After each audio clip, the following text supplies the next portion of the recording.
સહજાનંદ સ્વામી મહારાજની જય, લક્ષ્મી નારાયણ દેવની જય, નીલકંઠ પ્રભુની જય.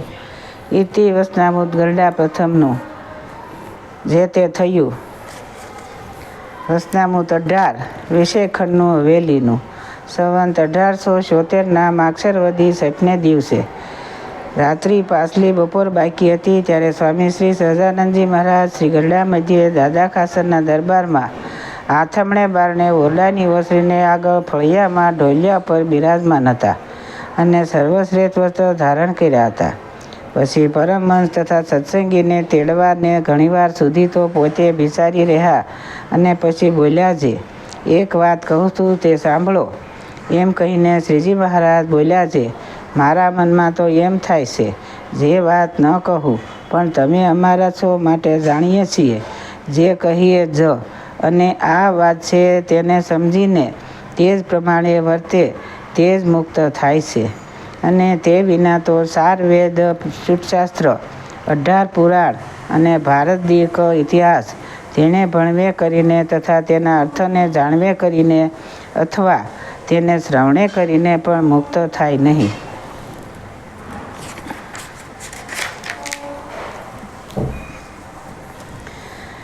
તે વાત કહી તે સાંભળો. જે બહાર તો ગમે તેટલી ઉપાધિ હોય, પણ જો તેનો જો મનમાં સંકલ્પ ન હોય તો તેનો અમારે ખરખરો નહીં.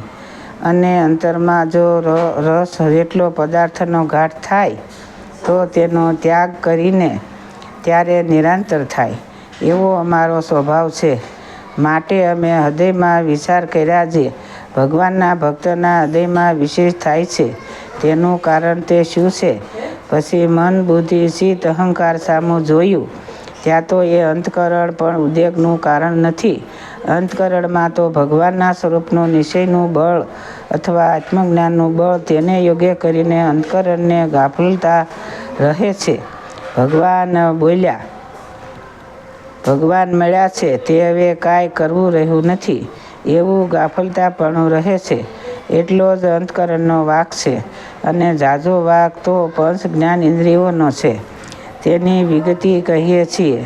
જે એ જીવ જે નાના પ્રકારના ભોજન જમે છે તે ભોજન પ્રત્યે જુદા જુદા સ્વાદ છે અને જુદા જુદા ગુણ છે. ને ભોજનને જ્યારે જમે છે ત્યારે તે ગુણ અંતકરણમાં તથા શરીરમાં પ્રવર્તે છે. અને જો લીલાગર ભાગ પીવે અને તે પ્રભુનો ભક્ત હોય તોય પણ લીલાગર ભાગને કેફે કરીને વર્તમાનની ખબર રહે નહીં અને પ્રભુના ભજનની પણ ખબર રહે નહીં. તે અનંત પ્રકારના જે આહાર તેમાં ગુણ પણ લીલાગર ભાગની પેઠે જ અનંત પ્રકારના છે તેનો ગણતા પણ પાર આવે નહીં. તેમજ જે જીવ શ્રોત દ્વારે અનંત પ્રકારના શબ્દને સાંભળે છે તે શબ્દના પણ અનંત પ્રકારના ગુણ જુદા જુદા છે. તે જેવો શબ્દ સાંભળે છે તેવો જ અંતઃકરણમાં ગુણ પ્રવર્તે છે. જેમ કોઈક હત્યારો જીવ હોય અથવા કોઈક પુરુષ અભિસારી હોય અથવા કોઈ સ્ત્રી અભિસારીણી હોય અથવા લોક અને વેદની મર્યાદાને લોપીને વર્તતો એવો કોઈ ભ્રષ્ટ જીવ હોય, તેમની જે વાત સાંભળવી તે તો જેવી લીલાગર ભાગ પીવે અથવા દારૂ પીવે એવી છે.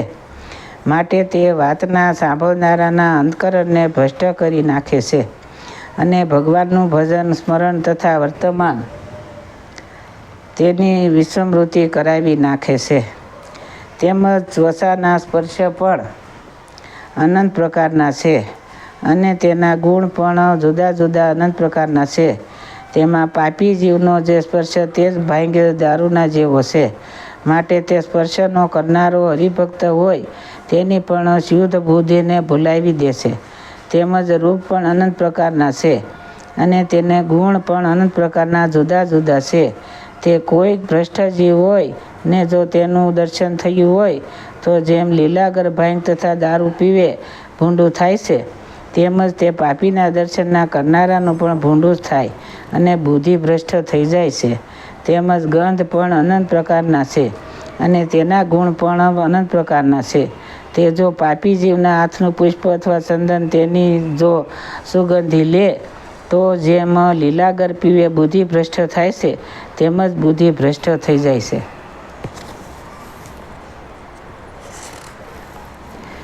એવી રીતે જેમ ભૂંડાને યોગ્ય કરીને જીવની બુદ્ધિ ભ્રષ્ટ થાય છે તેમજ પરમેશ્વર અથવા પરમેશ્વરના સંત તેને યોગ્ય કરીને જીવની બુદ્ધિ સારી થાય છે. અને જીવની બુદ્ધિ ભ્રષ્ટ હોય તો પણ ભગવાનના અને સંતના શબ્દને સાંભળવે કરીને ઉત્તમ થાય છે. તેમજ એમને સ્પર્શ કરીને પણ મતિ ઉત્તમ થાય છે.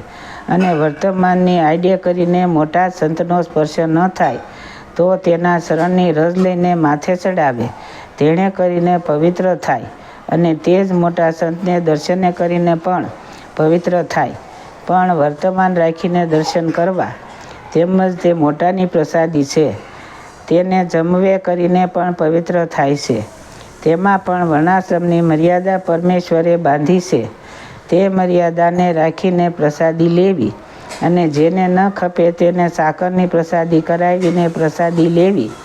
તેમજ તે મોટા પુરુષ સઢ્યું એવું જે પુષ્પ ચંદન તેની સુગંધી લીધે પણ બુદ્ધિ નિર્મળ થાય છે.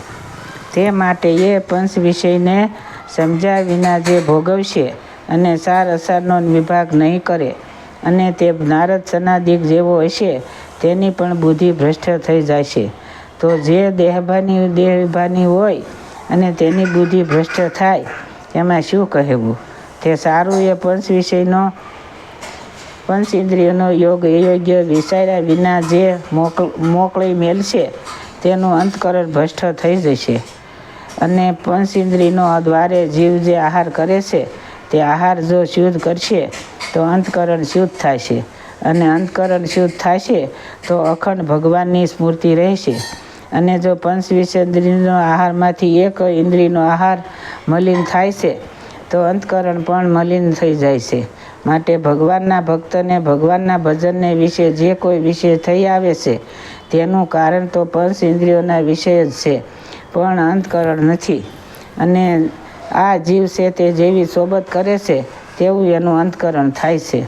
તે જ્યારે એ જીવ વિષય જીવની સભામાં બેઠો હોય અને તે જગ્યા પર સુંદર 7 માળની હવેલી હોય તે હવેલીને વિશે કાચના તકતા સુંદર જડ્યા હોય અને સુંદર બિછાના કર્યા હોય તેમાં નાના પ્રકારના આભૂષણ તથા વસ્ત્રને પહેરીને વિષયીજન બેઠા હોય અને દારૂના શીશા લઈને પરસ્પર પાતા હોય અને કેટલાક તો દારૂના શીશા ભરેલા પડ્યા હોય અને વેશ્યાઓ થઈ કાર કરી રહી હોય અને નાના પ્રકારના વાજિંત્ર વાગતા હોય તે સભામાં જઈને જે જન બેસે તે સમયે તેનું અંતકરણ બીજી જાતનું થઈ જાય છે. અને તૃષ્ણની ઝૂંપડી હોય તેમાં ફાટેલ ગોદડીવાળા પરમહંસ સભા ભરીને બેઠા હોય અને ધર્મ જ્ઞાન વૈરાગ ને ભક્તિ સહવર્તમાન ભગવત વાર્તા થતી હોય તે સભામાં જઈને જે જન બેસે ત્યારે તે સમયે તેનું અંતકરણ બીજી રીતનું થાય છે. માટે સત્સંગ અને કુસંગને યોગ્ય કરીને જેવું અંતકરણ થાય છે તેને જો વિચારીને જુએ તો જાણ્યામાં આવે છે. અને ગબરગડને તો કોઈ ખબર પડતી નથી. માટે આ વાર્તા છે તે છેક મૂર્ખપણે પશુને પાડે વર્તતો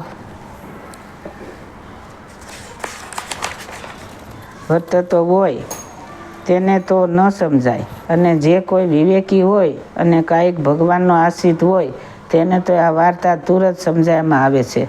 માટે પરમહંસ તથા સાંખ્યોગી હરિજન તથા કર્મયોગી હરિજન એ સર્વને કુપાત્ર માણસની સંગત કરવી નહીં.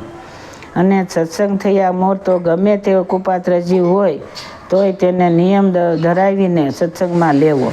પણ સત્સંગમાં આવ્યા પછી કુપાત્રપણું રાખે તો બાઈ અથવા ભાઈ જે હોય તેને સત્સંગ બહાર કાઢી મેલવો.